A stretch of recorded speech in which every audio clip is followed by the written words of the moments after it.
What we done started. Look at what we done started. This the people party.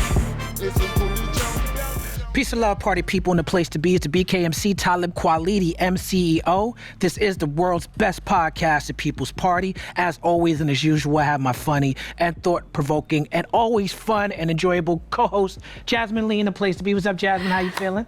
You know what? I'm feeling a year older and wiser. You got a single clap from Steve? One single clap, not a single tear, though. Yes, indeed. Yes, indeed.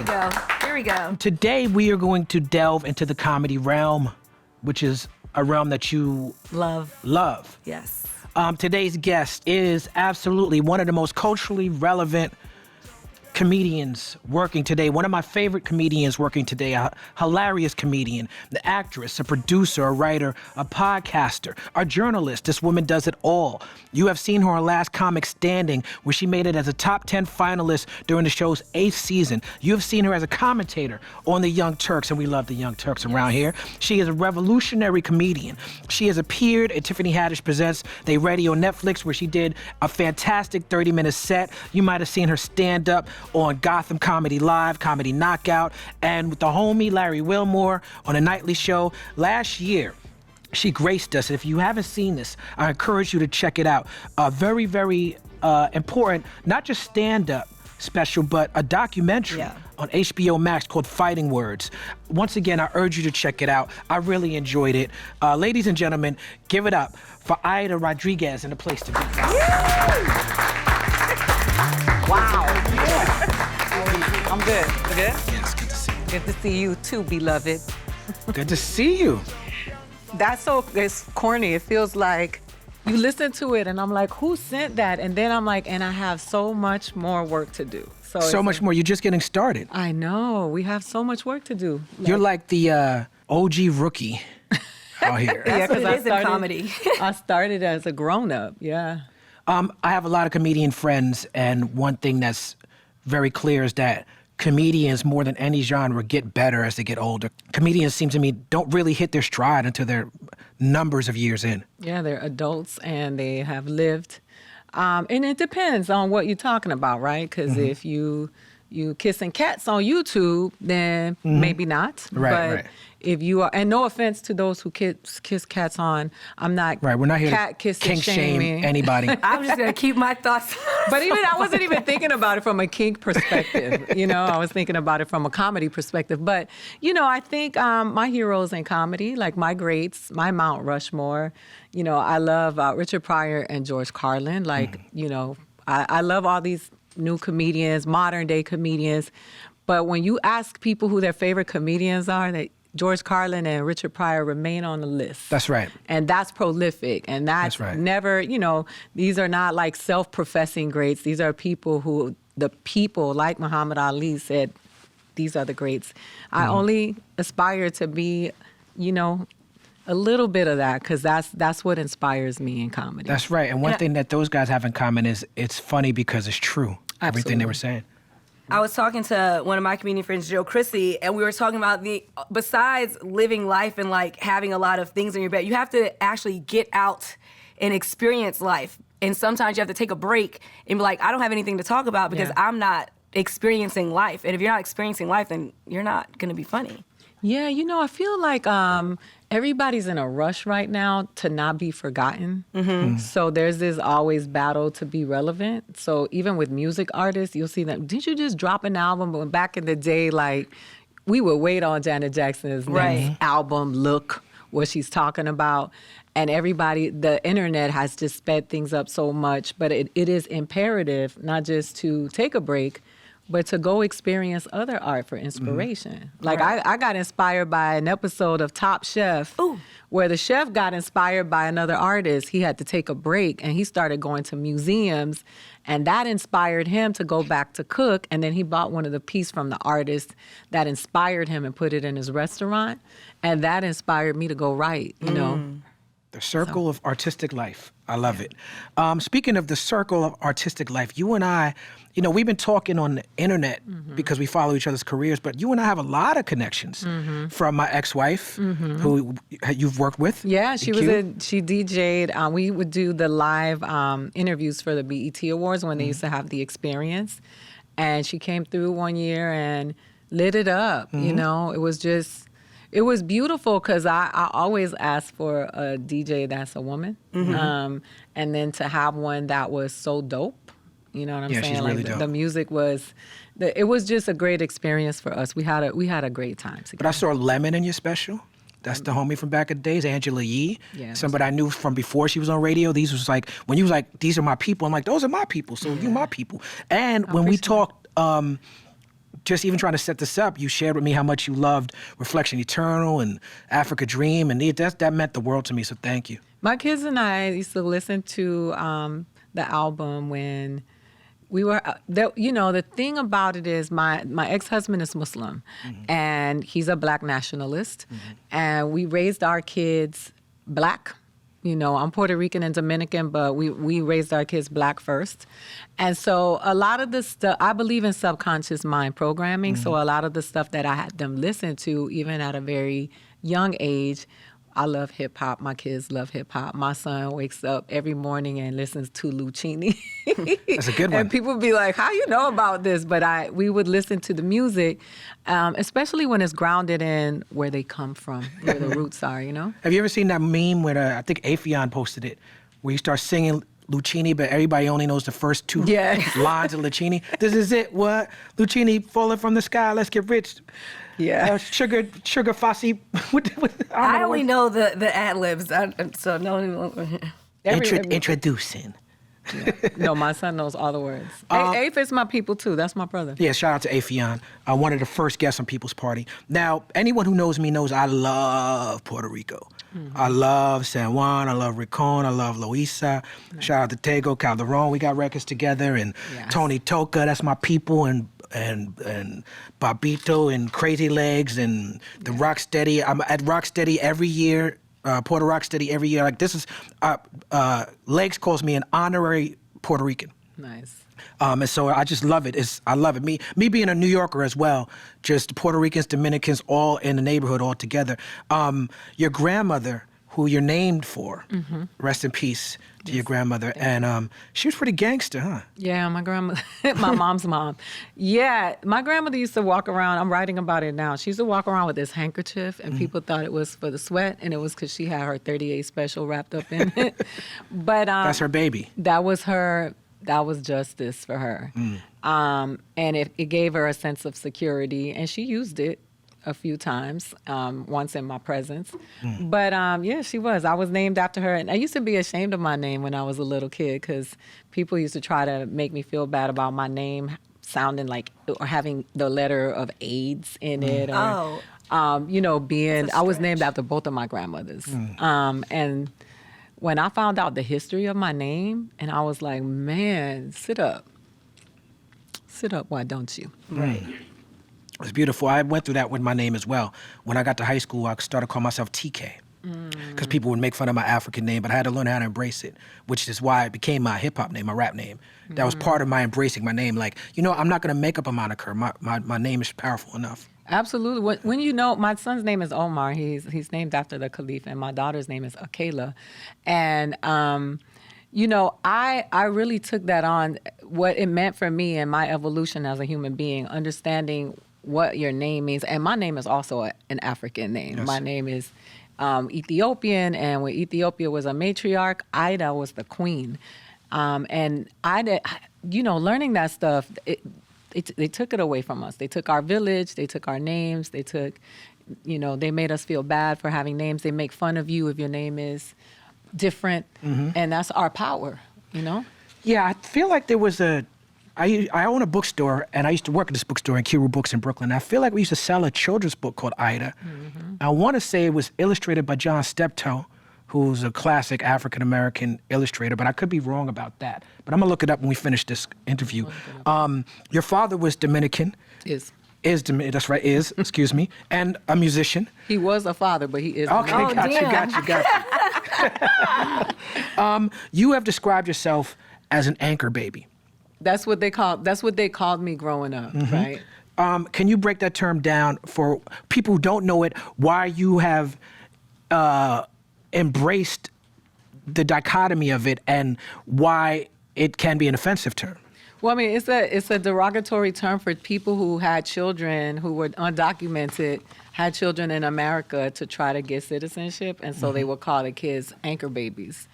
And, you know, like, the thing about immigration is, so, you know, they find so many ways to divide us, right? So when you think about immigration, they gave it a brown face, primarily a Central American face.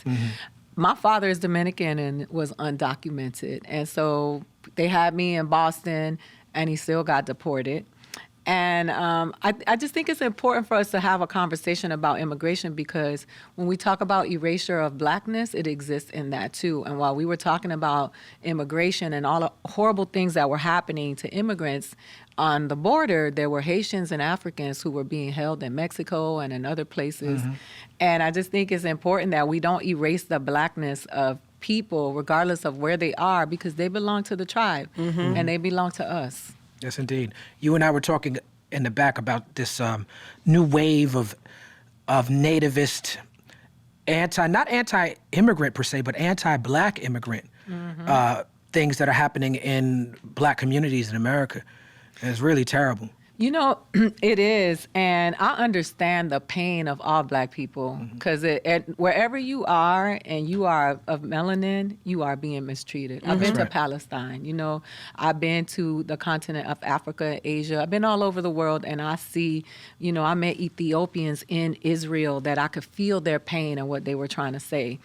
And I think that it's very important too, because I believe in reparations for the descendants of slaves in America. Right, we have a unique justice claim. Yeah, absolutely, 100%. I also believe in reparations for the people in Haiti from France. That's right. And the people in Aruba from the Puerto Ricans. Everybody. Been colonized twice, and they're on their way to the third time. But I just think that I cannot... You know, I'm Caribbean, and nobody gives me pride sometimes like Malcolm X, who is also Caribbean, Stokely, Carmichael, people who spoke and fought here.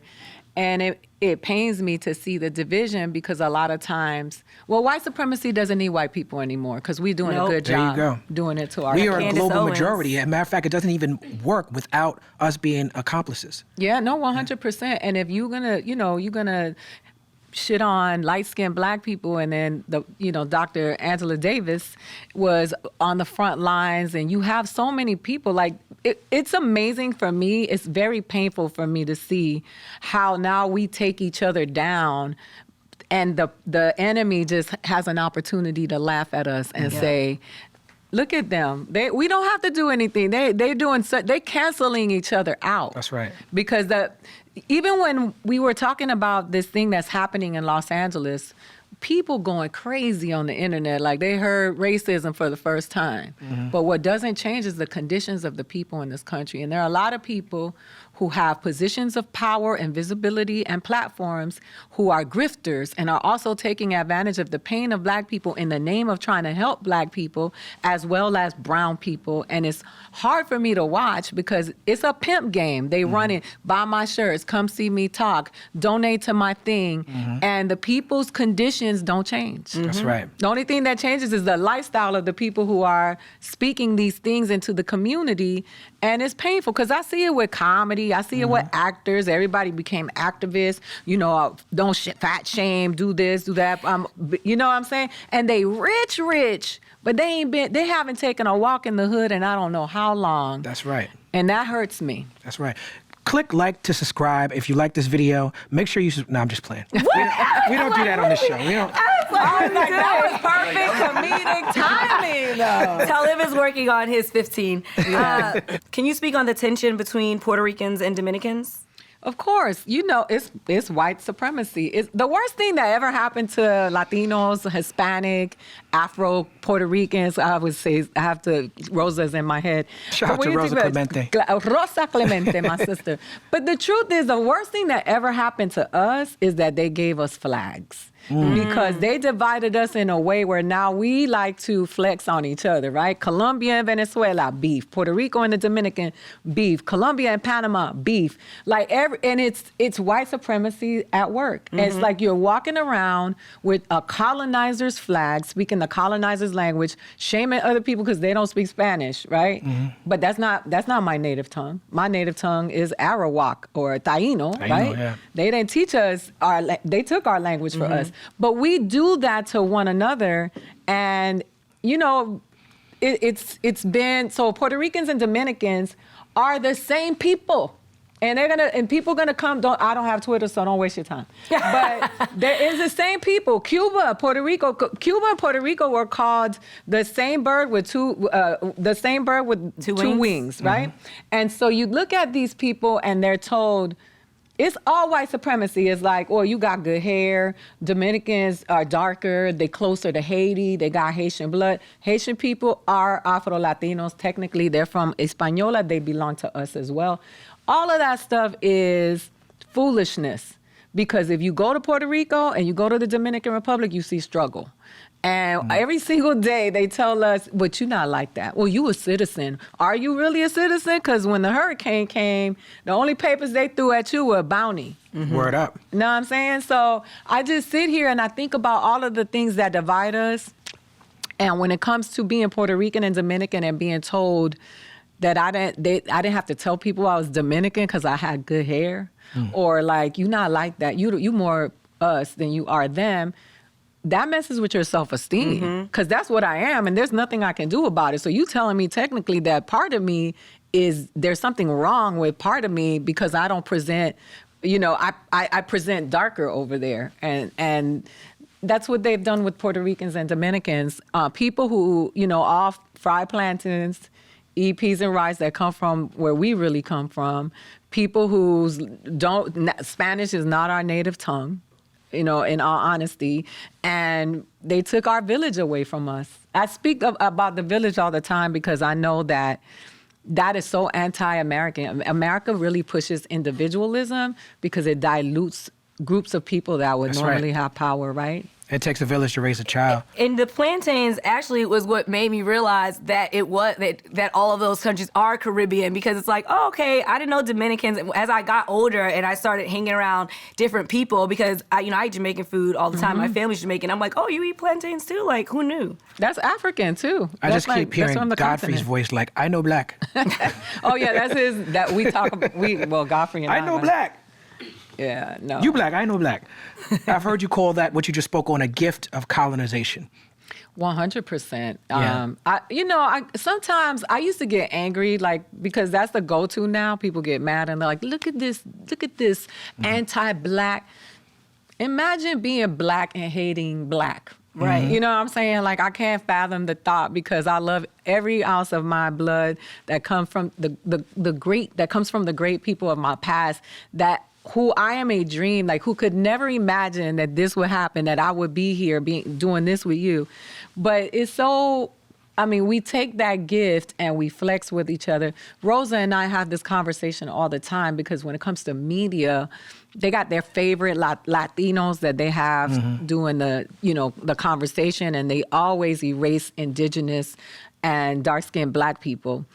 And it's so sad, because we really don't have, what power we have? We have power to make other people rich. Like the Fast and the Furious, they say, oh, Latinos go out in numbers. That's the power that we have.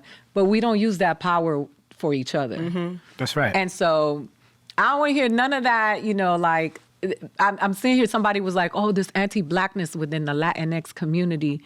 Anti-Blackness exists in all communities. Yep. That's right. Shout out to Rosa Clemente, who's one of the first people who really crystallized for me in my life what Afro-Latina is. Yeah. And me and her have been arguing over social justice and activism issues for years. And that's my partner, and I love her. Shout out to her family. You and her have partnering up for a fundraiser on October 20th. I don't know when this is going to air, but where is it at? Is that at the Laugh Factory? The Laugh Factory, to raise funds for Puerto Rico. For Hurricane Ian and Maria still. They're still affected by that. So can you break down that situation? So, the thing is that she and I laugh about it because the thing about Puerto Rico is there's always this categorization of Puerto Rico. Like, they kind of like black.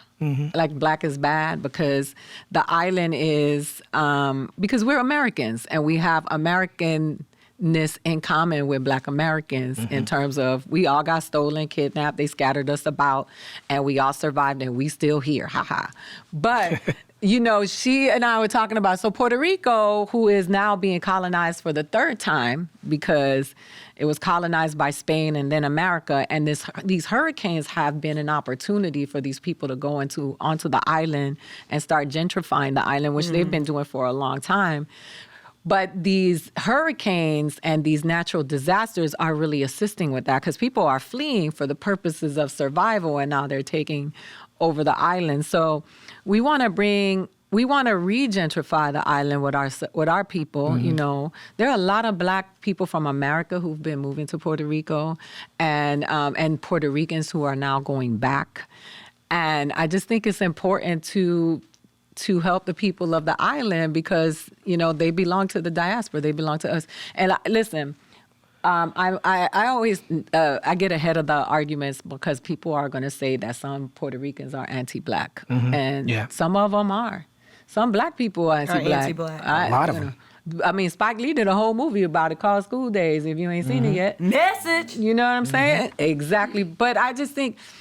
And that's not to excuse it. It's Talking to about confront good and bad it. hair. Yeah, good and bad hair, light skin. I mean, I was just telling somebody, because my daughter and I have this conversation because she presents Blacker than me, right? She's darker than me. And she's like, your experience has been very different. And I said, and it's all relative, 100%. I could never explain the pain that a dark-skinned Black woman experiences around the world. We don't even have to talk about America.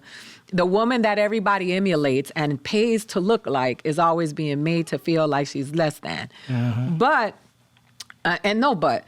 the reality of it is that where I grew up in my situation, I was the dark one, and my Blackness was being pointed out as if it made me less than. So it only gets worse as you get darker, right? And so, my daughter and I were having this conversation, and I was telling her that this girl in school when I was a kid used to call me a maloot, right? That was her dig at me. And I had to go find out what that meant, and it was a mulatto. But mulatto is already a derogatory term, so she was like, let's take this to the next level. And I'm sitting there thinking, that was my experience, so I can only imagine somebody who is darker than me, having to be in these spaces, and it's annoying. Yeah, my brother is, my younger brother, Jamal, who was also a guest on the show, is darker than I am. And I never forget when I was like maybe 12 or so, I was making fun of my brother. I'm the older brother, so I was just being a jerk, being an older brother, making fun of him. And he was getting annoyed. And he said to me, "You're treating me this way because I'm darker than you." He said it to me as 10 years old. And I remember being 12 or 13, however old I was, and that stopping me in my tracks. Because that clearly wasn't, not clearly, but that definitely wasn't my intention. Right. But I had never had that experience within my family. As far as I was concerned, we all Black. We all have the same experience. But that was the first time that I realized in a tangible way that we do not all have the same experience. No, we don't. Yeah, and I think it's very important for all of us to just understand that it happens on both spectrums. Like for me, I'm kind of like in the middle. I really don't deal with, oh, you're too light to be Black, or oh, you're, too dark or whatever. But I am still very close to it on both sides, because I have friends that are really light, and I've seen them be told you're not Black enough, or oh, you can't talk because you got good hair, or stuff like that. And it's like, we're all Black, so we're all going through stuff. And the sooner that we all realize that we are not the enemy, they are, all of that stuff will stop. Yeah, no, it's rooted in pain, right? Because when you favor somebody and you continuously uplift this image, and the closer you are to the image, the easier things are for you. I understand the pain. But I also understand a Black person who has to still operate being a Black person, regardless if they have a white parent or they got a lighter hue because somebody great-grandfather got done dipped into our stuff. The truth is that they got to navigate this world still being a Black person being called out their name, being mistreated, getting paid less, being abused. And it's how do you get to invalidate somebody's struggle because it doesn't look like yours, and still respecting other people's struggle? And people are afraid to say these things because now, it's insulting when people say, well, you can't say nothing to Latinos because you'll get canceled. So that's insulting to me because I want to be treated like a whole human being, where if you criticize me and it's righteous, then I should be able to receive that. Because the fact that you are coddling me and not telling me the truth because you don't want to get canceled is indicative that I'm still not fully realized as a whole human being that deserves all of the riches that come with being a person, right? So, because if you can't criticize my art, like I got criticized, this woman did a critique of my special, and her critique was really on point. I couldn't say anything about it. And one of my girls was like, yo, this white chick just said this and this about your special. She don't know. I was like, I don't know what she knows, but she was right about this. And she was very in tune with it. Yeah. And I'm going to have a better special next time as a result of that critique. Right. One thing that's people, I think, misconstrue about me is that I can't take criticism when I love criticism. What you just said resonated with me because I've read critiques of my art, that are subjective, but that hit home with me. I'm like, they got it. They understand me. Okay. They caught me almost like, okay. And I like to think of myself as that type of person, but I say that because I want to really, really thank you, because you and I had a conversation before we started where you said there were people in your life who asked you not to do this with me. And they said it's because I harass Black women. And the first thing I said to you was, well, where did they get that from? Did they have any proof for this claim? And you said that you knew enough to know that the claim was likely based on miscommunication or misinformation, so you didn't even explore it on that way. But you're talking about colorism, and that's where that claim came from. It was a conversation around colorism, particularly with my ex EQ, which I found myself defending her and defending my child and defending the mother of my newest child, Justice. And I was accused of colorism. I was accused of rape and child molestation. And these are the things that I was pushing back against. But I want to thank you for understanding that people are saying things about me that are not based in fact and that are based on a desire to silence me because I've always tried to speak out against these things. No, I saw you going there. Some white dude was on your Instagram page, and he thought he did it. And then, they sometimes get saucy and they think you're not going to respond. They just want to engage with the other people. And then you came around, you bend the corner. It was like that. Yeah. And that's what gets me in trouble, by the way. It's because I do acknowledge that part of what I deal with comes from the fact that I always respond, but I'm willing to accept that consequence. But it's hard not to respond, honestly. And I've deleted comments and said shit, and then I'm like, whatever, it's not worth it, or I don't want to bring more smoke or whatever. But people, they really be trying to get underneath your skin. They spend all day making tons of fake pages. It's really hard to just let them just say shit. But you just said it's hard right for now. some people, though. It's easy for some people. Some people don't care. Their egos. But you know what? I'll tell you this. What you just said was very telling. How much time do you have in a day to create 7 pages so that you can come at me while I'm so busy working? And threaten my child. Yeah, you know what I'm saying? I appreciate you addressing it too, because I really, I'm very sensitive about. So I'm not letting this new wave of this new culture of people drive me, because it will drive you crazy, right? The reality of it is that people will say, hey, you are occupying spaces that other people should have because you're not Black enough, you're not really Black, you Puerto Rican, you this, you that. I'm occupying the spaces that have been designated for me because I also have a purpose on this planet, and I can't do anything about how I showed up here. What I do make sure that I do is that I'm fair, I'm just, and that I create space for other people who may not have the opportunities, because I'm willing to go places that a lot of people who are alleged revolutionaries are not willing to go, specifically and especially in Hollywood. But I'm glad that you and I can have that conversation, because I have a Black daughter that's a Black woman, and I have to see her journey on a daily basis. And I know it's hard to be in this space as a woman of color, a Puerto Rican, Afro-Indigenous woman who claims all of my blood, I will say I understand how hard it is to be a Black woman in this country and in the world, and how the darker you get, the harder it is. So I'm always gonna say, yo, like, what is this about? Because I believe that as if I got this microphone and I'm gonna speak up on behalf of anybody, I'm gonna speak up on behalf of my sisters. But we gotta be able to have conversations. Yes. And we got to be able to explore the thing. Because you know what's interesting to me, though, as people of color, we will knock each other out the box quick. But we are still watching movies being made by pedophiles who are white. Yeah. We are still supporting sex offenders. We support the mainstream so easily because we don't think we can dismantle it, but we surely take each other down because we see each other as easy targets. Right. I agree. Now, this next section is a very important part of your story.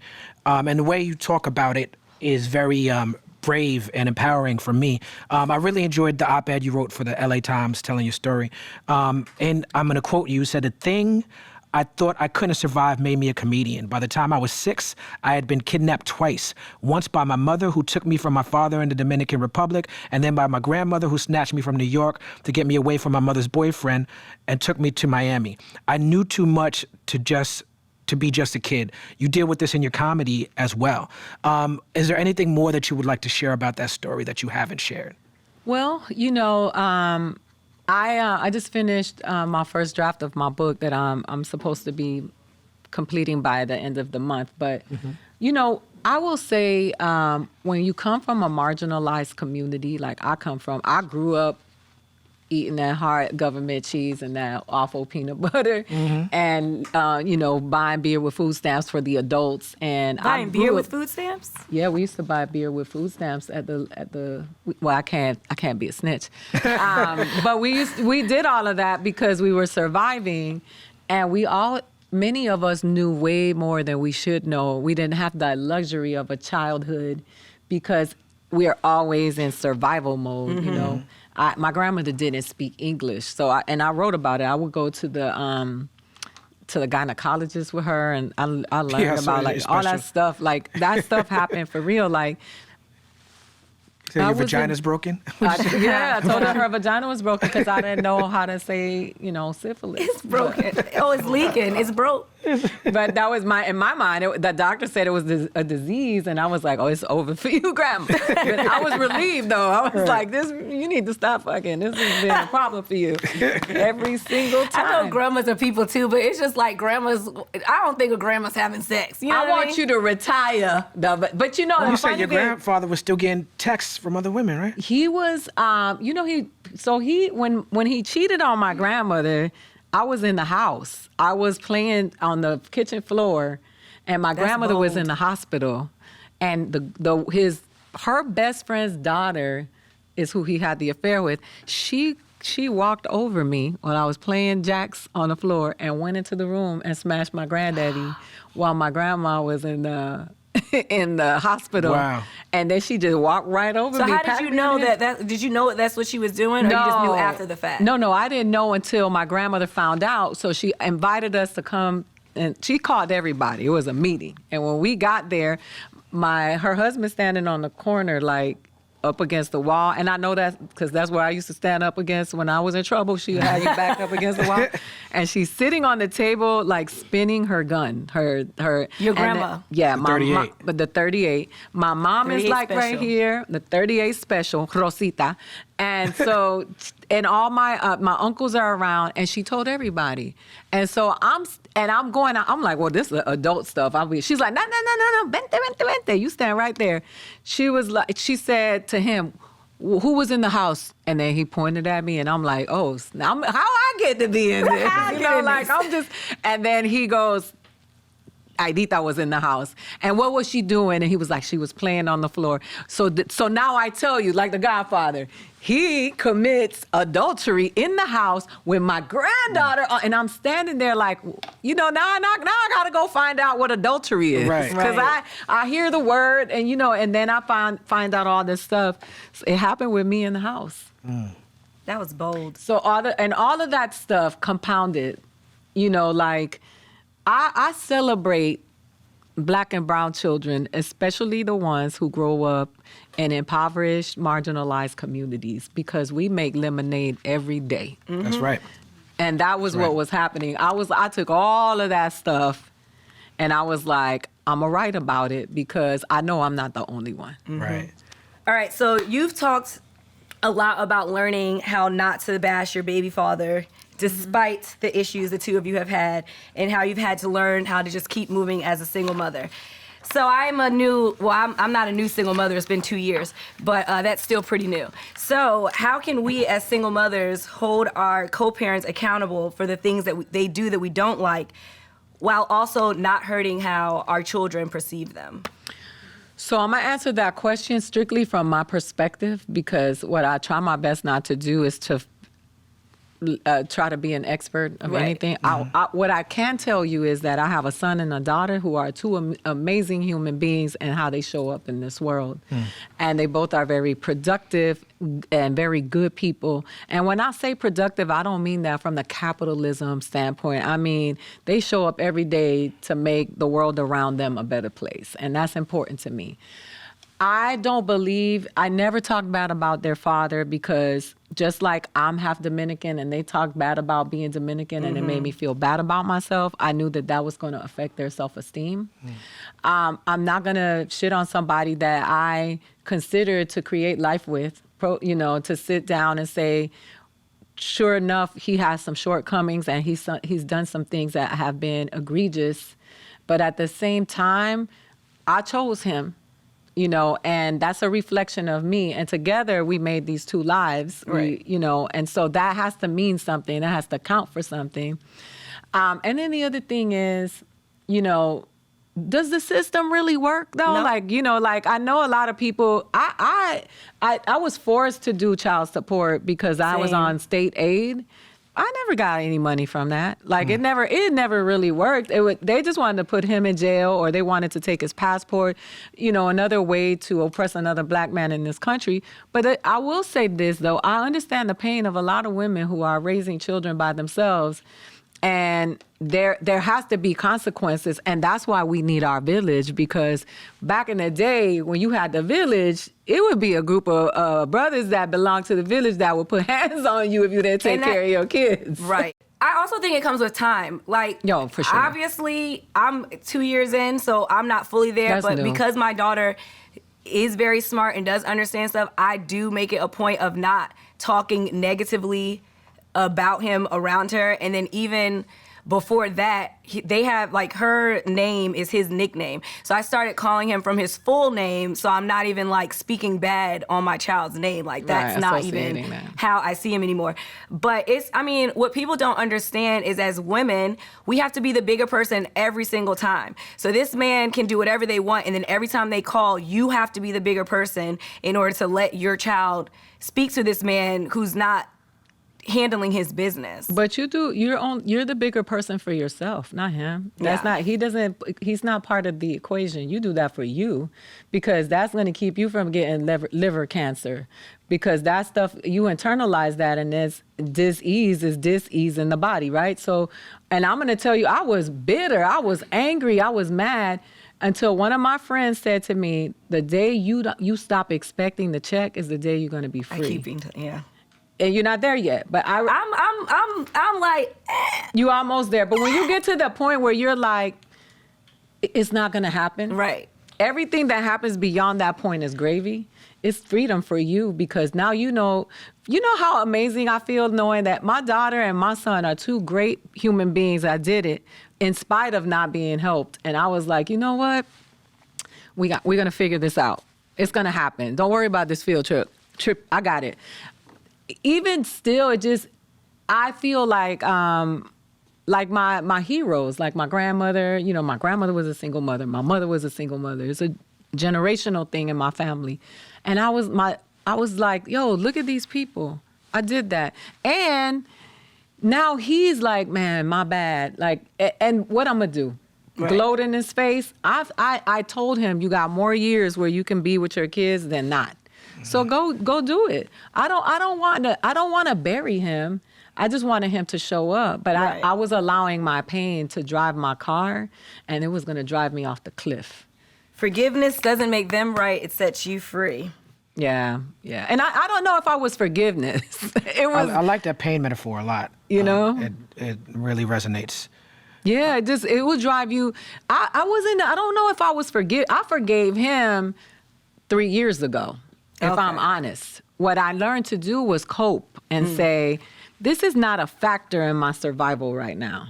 Just like, imagine if every day, nobody has a foot on your neck like white supremacy, right? Every day That's right. and if every day you woke up and say, oh, they got me. You can't. You don't do it because you got to survive. You got to survive that too. And you just got to say, I love you more than I hate this. Right, right. And Oh, I'm going to that's make sure yeah. you win. Right. That's right. Shout out to Chris Spencer, by the way. Yes, I know Chris that he's Spencer. very important to your story. He's such a great guy. And Chris, come on. You got to come on the show. Can we talk a little bit about the Young Turks? I like the Young Turks because I agree with the content often. Sometimes it's brash, sometimes it's hyperbolic, but because I agree with it, I'm kind of biased.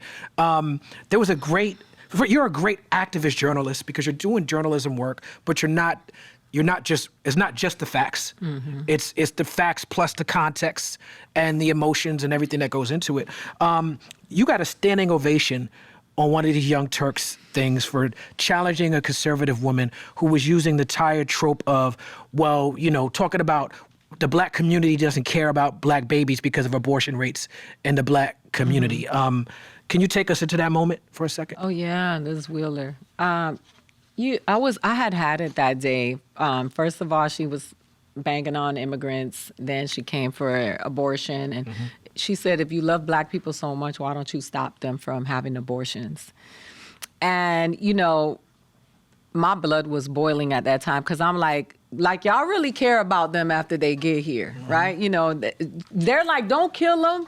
It's because they say abortion is killing. Let us kill them when they get here, right? That's really much what they're saying. Right. That moment for me was, and I know people, one of the commentators was like, oh, she's taking off her earrings. Like, I heard that. You heard it. I don't know if I like that part That's of it. racist. No, that's what I was dealing with at every turn. And so I'm sitting there. It was like a cage match. It was like wrestling, and you were trying to make very important points. Yeah, because I think it's important to, frame this properly. Whether you believe in abortion or not, you need to understand that reproductive rights are, when women are stripped of them, the people who suffer the most are the people at the bottom, right? And it's like, when I'm talking about the bottom, I'm talking about economics.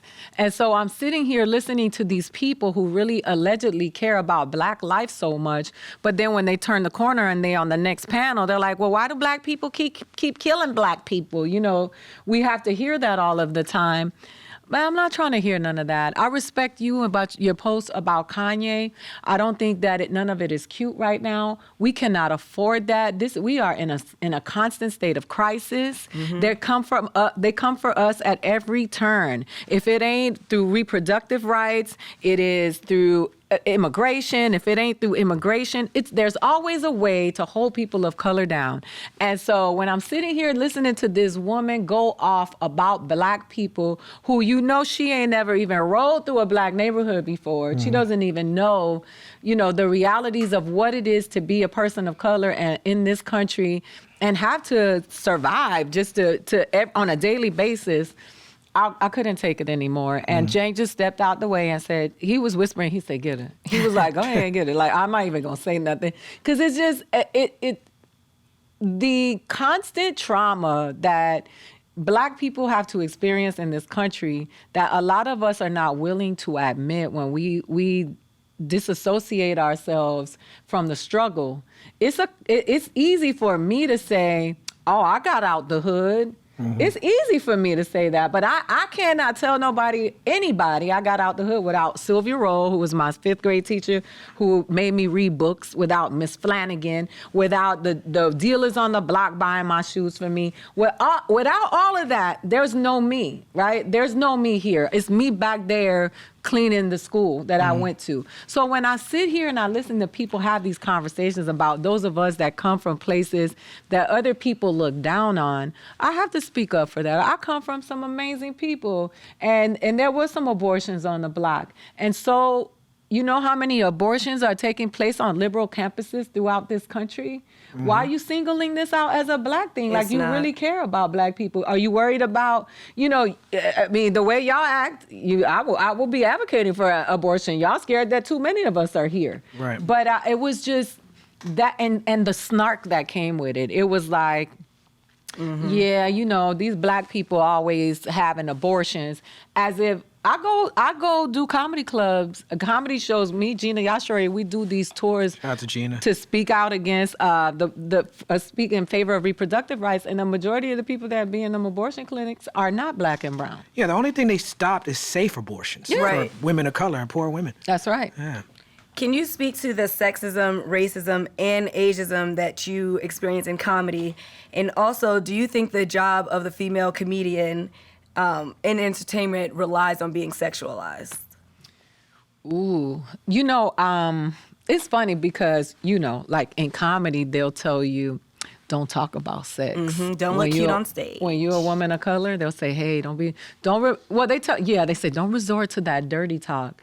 But then when you look at the most successful comedians that are women, they have all been free about their sex. Amy Schumer don't give a damn what you got to say about Whitney Cummings, Nikki Glaser. Like the big time. Her whole special is about sucking dick. Sarah Silverman, all of them. And then with us, it's like, don't do that. You know, like, that's not my brand of humor. That's not where I go, because it's just not. I mean, I don't sit around having the conversation like, yo, I got some good dick last night. That's just not me, right? But that doesn't mean I'm gonna take the mic away from anybody. You know, I think comedy is a very unique space because it was designed for white men, right? Even though it's been appropriated along the way the entire time. But the late night set was designed for a witty white man that tell you 5 minutes of one-liner jokes on television. And I have dealt with that the whole time that I've been here, because they can't say that. She go talking about her humping the stool again. They can't say that about me. But then they'll say to me, why you always trying to be talking about this heavy stuff?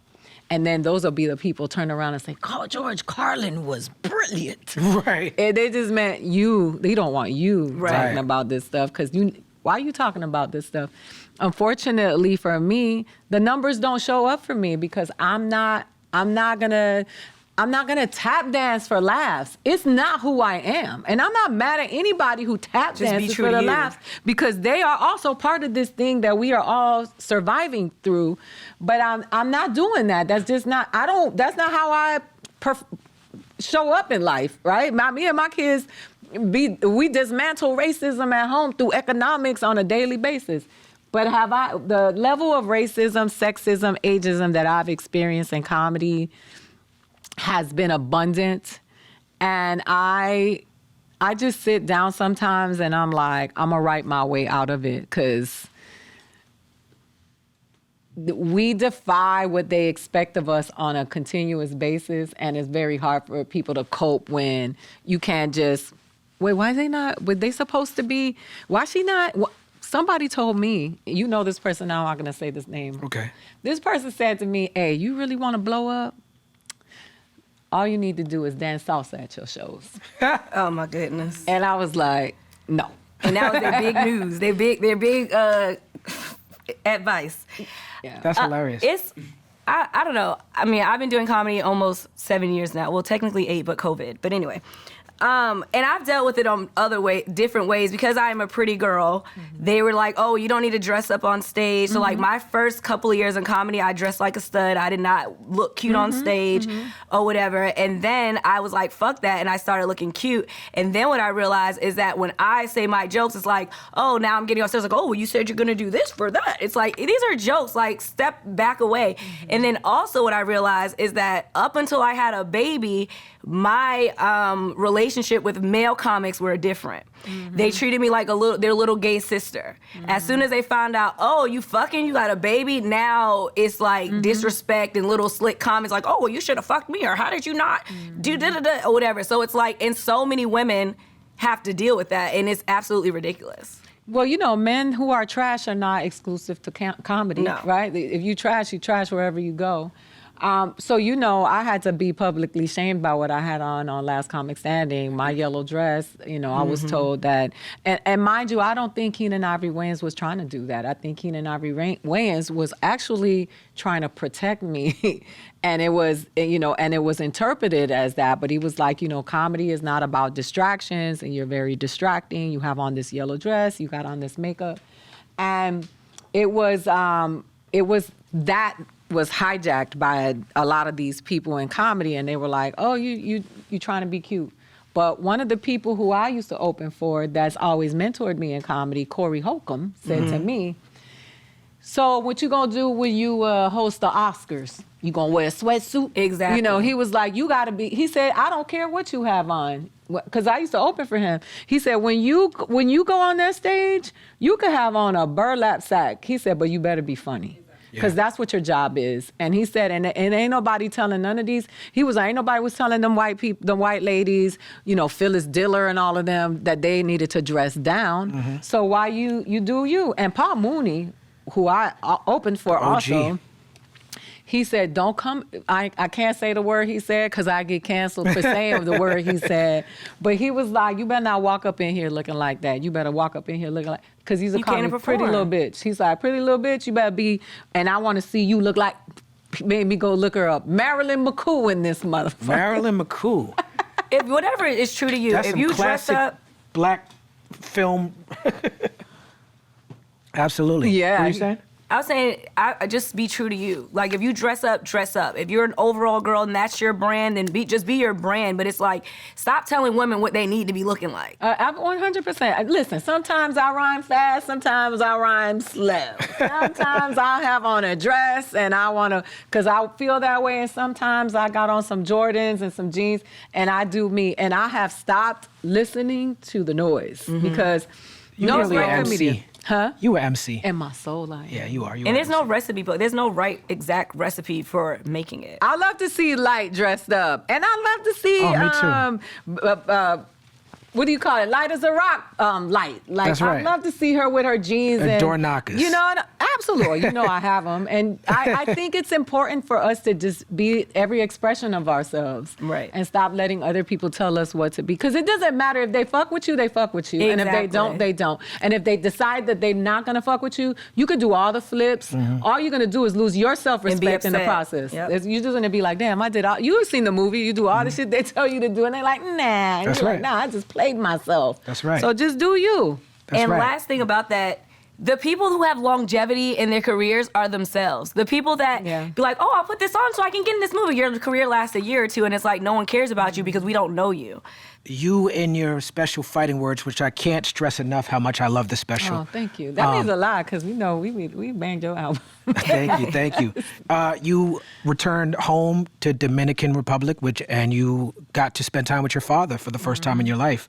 Can you tell us about that experience? Ooh, that was a lot for me. I had a meltdown right, like 20 minutes right before I met him. I had like this panic attack. I'm glad I did it.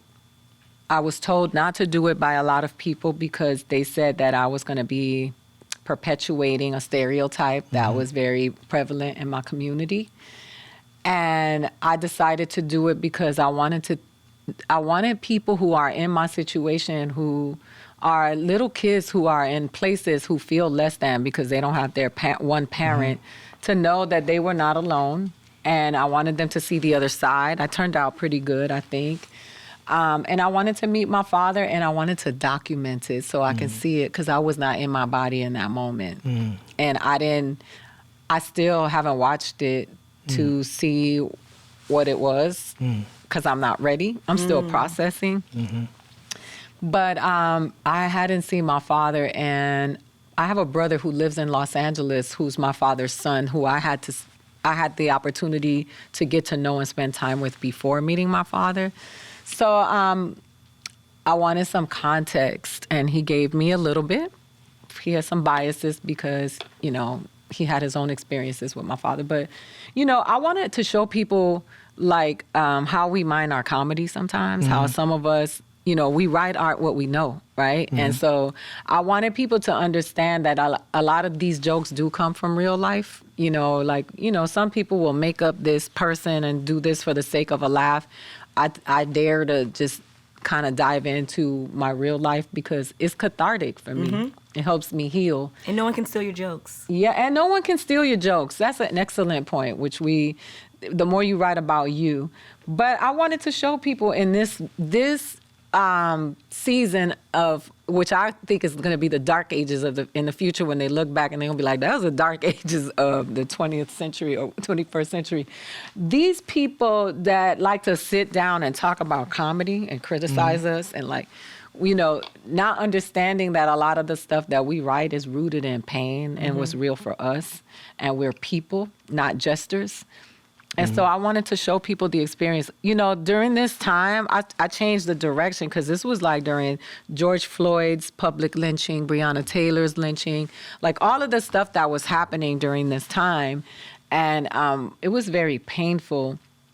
And I was like, I'm going in. Like, I'm going to go talk about the uncomfortable. Yeah, I could see the pain on the screen. Yeah. But the light moments, the payoff was you meeting the other family and other children. It was beautiful. And you showcasing the Dominican comedians. It made me want to look them up. So I appreciate that.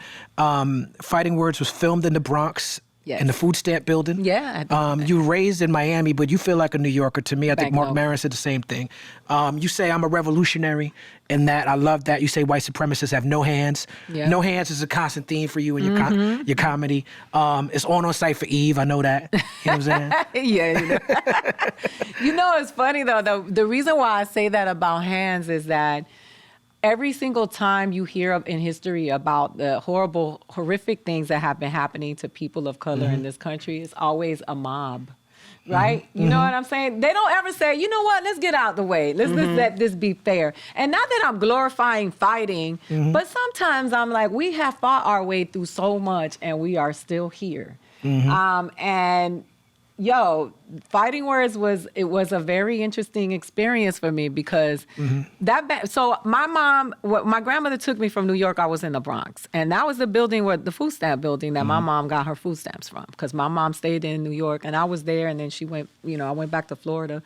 New York is always going to be home for me because New York is the only place that I grew up where I felt like I belonged. You know, in Miami, I didn't feel that way. In Miami, I always felt like they didn't know what I was, and even though there are Puerto Ricans and Dominicans in Miami, it's a whole different energy than New York. But that was the building. And listen, I talk about my people so much that my people had to make money on this special. So I went to the Dominican Republic and that crew was Dominican. When I went to Puerto Rico, that crew was Puerto Rican.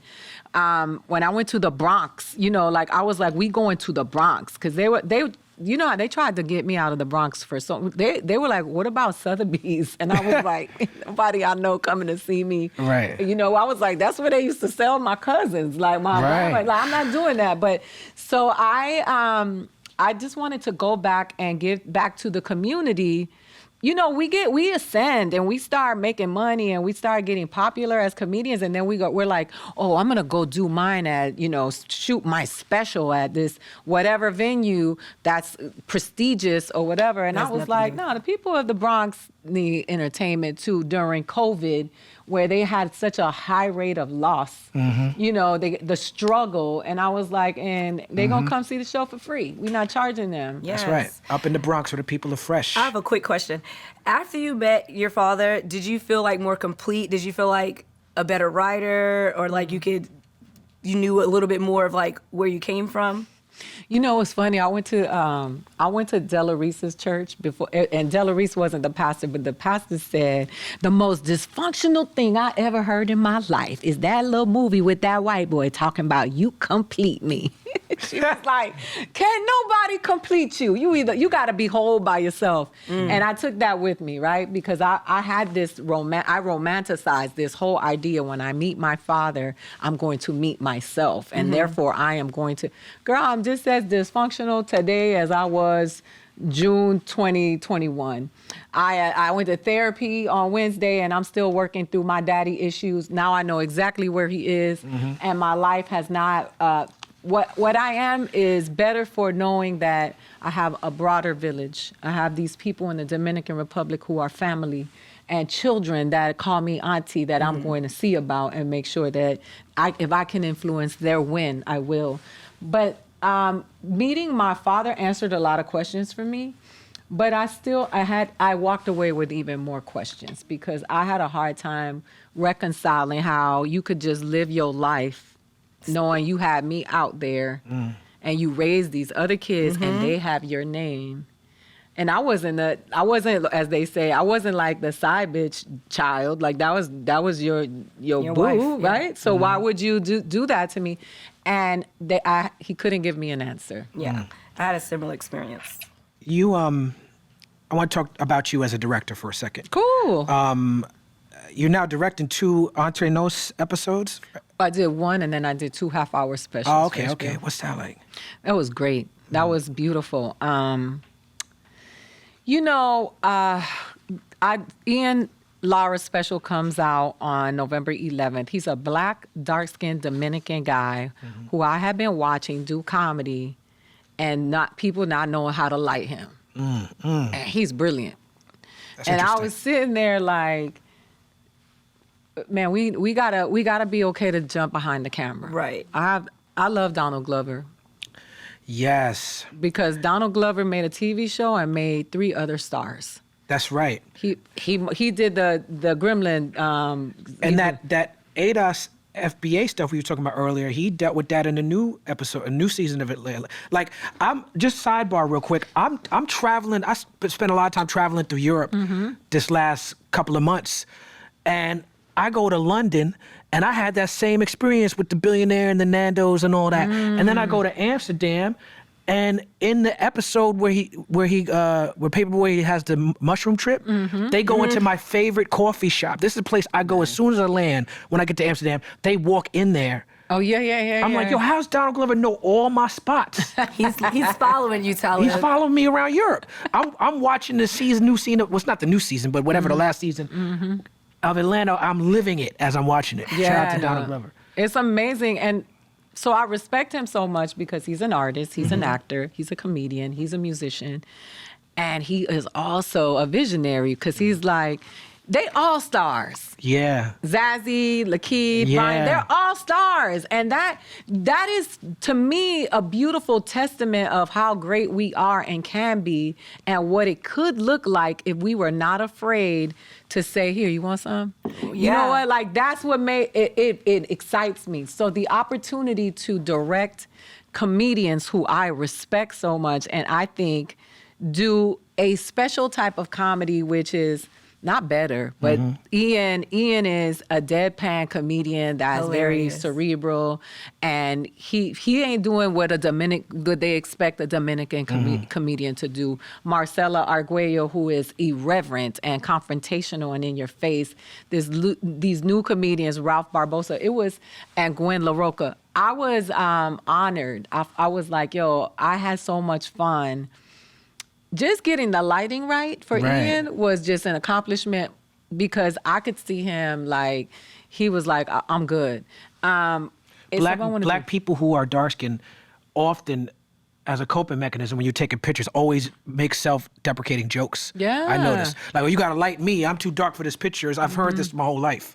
Well, it's because we don't know how to properly light dark-skinned people, and it's been they're not used to people of color being there. Right, and you'll have stand-ins. Like, I'll stand in for someone that's Talib's color. Yeah, no. It's like, it's not the same light. It's different. No. The stand-ins is the bananas. Like, when I'll see, like, whose stand-in is this? What word? Like, yo, like, did y'all check this? So like, you the height? All right, come on. Because you gotta light this Throw on a person. wig. They do it all the time. Yeah, it's awful. And so for me, I'm an actor. I moved to Hollywood to be an actor, and comedy just swept me away. But I moved to be a film actor. I wrote this movie, and I made it to like the final cut of the Sundance Writers Lab. Then I didn't make it, and I'm here, right? And then I'm like, I'm gonna make movies, which I've made films before while I was a comedian. But the fact of like, my favorite hip hop line of all time, and it's as basic as it is it ain't no fun if the homies can't have none. It really ain't. I don't know if that's the thing. We asked Corrupt about that on the show as well. It is, and I know that makes... It's a little different fun that we're talking about. It's context. Depends on the homies. It's context, right? It depends on the homies. It depends on the homies. But context, though, right? That's a T-shirt. I'm speaking specifically, for them it might be vagina, but for me is, let's get this power. Why would I want to show up to the set where I can say I'm the only one? Right. That's an illness. Yeah. It is, listen, when I watch Atlanta, and I watch every episode, when I watch Reservation Dogs. Great show. When I watch people playing that interactive sport where they're like, all right, you go. All right, I'm going to set it up so you can shoot. Hey, shoot it. Go ahead. You dunk this one. We have been, they took that away from us so much that we're like, if she get it, that mean I ain't going to get it. Right. It might not be for you. One black at a time definitely type of thing. Man, and so for me, like when I got to direct these specials, and I just got to like lay back and say, go shine. And watch these children of the sun just make this amazing art that's going to live on forever. And that the fact that I'm in proximity to it, and even I had a little bit to do with it, it just feeds my soul. I'm like... That's beautiful. I want to do it. That's beautiful. Donald Glover was on a show that I loved called Community. Yeah. But nobody I knew who was black watched the show. And I feel like Donald Glover felt that. So I feel like Donald Glover was like, fuck that. I'm going to do an album with the Migos and 21 Savage. And I'm going to do a show called Atlanta. It's going to be the blackest show on television. And he did that. Y'all know me now? Y'all know me now?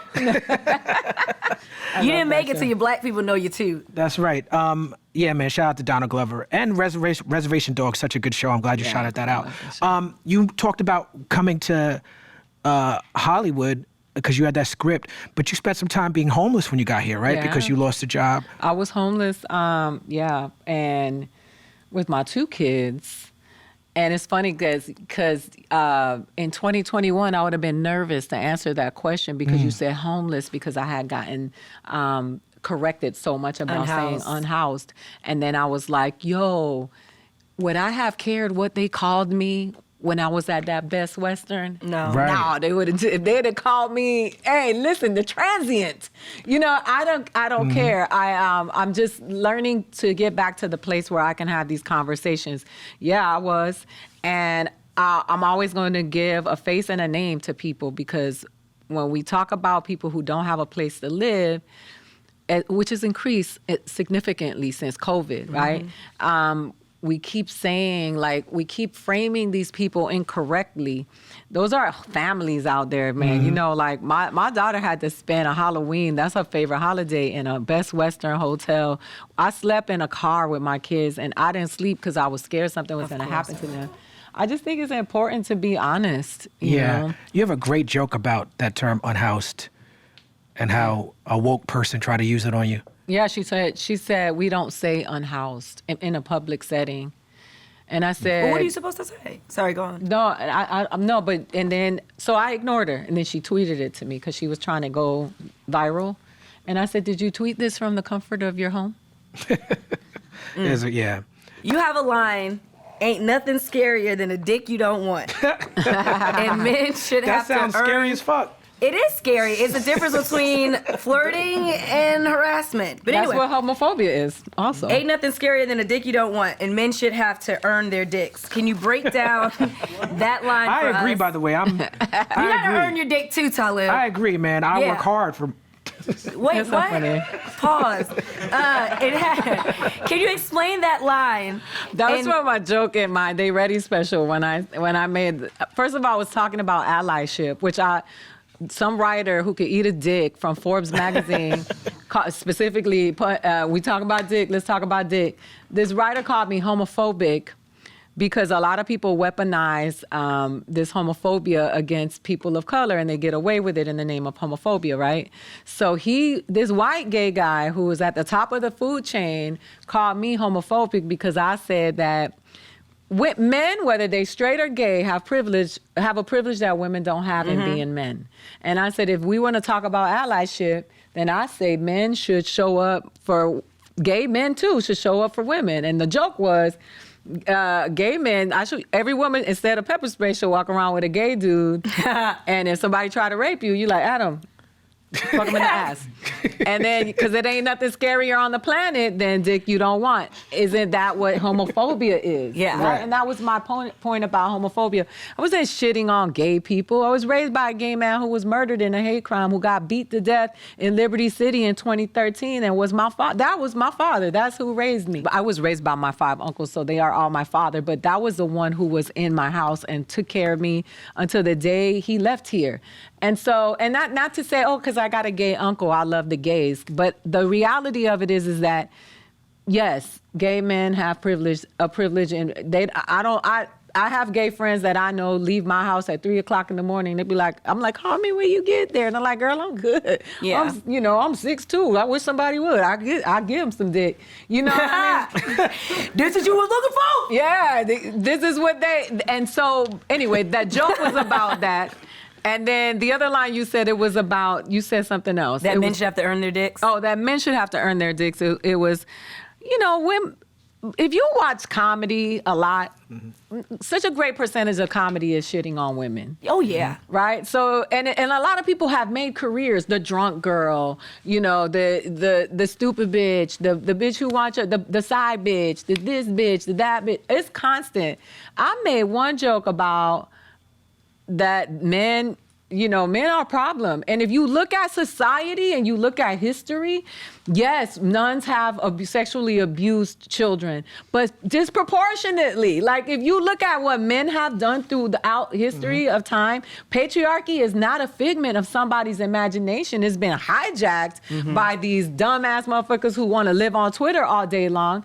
But the reality of it is that so much has been shitted on women, and I merely said, y'all seem to be connected. There seems to be a common denominator in all of the ills of society. Yeah. When you talk about like the stuff that has happened throughout history and current day, maybe you shouldn't be born with a dick. Maybe you should have to earn that motherfucker like a driver's license, and perhaps... Or maybe it starts out little, and the more good deeds you go, the bigger it grows. And and I got people who were like, oh, that was... And the funny thing is, I got called an elitist because I was like, the more education you get, the more we give you. Like, if you get a master's, you get 2 wins. That's funny. But they were like, I think you should take certification classes, like next level dicks. That's what you're striving for. See? Look, you see, she even took it because you knew the world would be a better place. Without dicks. Just kidding. I'm just kidding.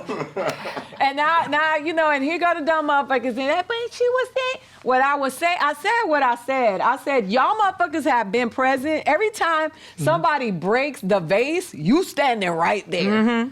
So my point is, what is it that is the common denominator of society's ills? And so my joke was, and it was so lighthearted. You come up with stuff like that. You're not like, oh, this is brilliant. You're like, yo, these motherfuckers, this I mean, the premise is fucking ridiculous. Yeah. So clearly you're joking.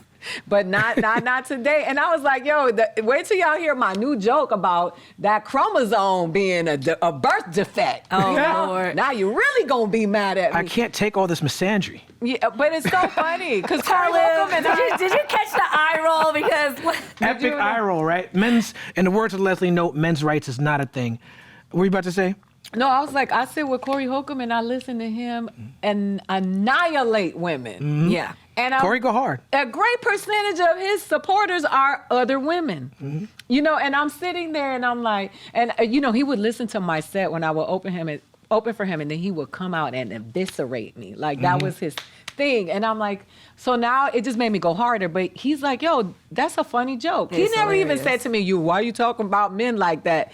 It's the frail. A white man, if a white man's complaining about something, I'm just gonna laugh in his face and walk away. Like, dude, come on.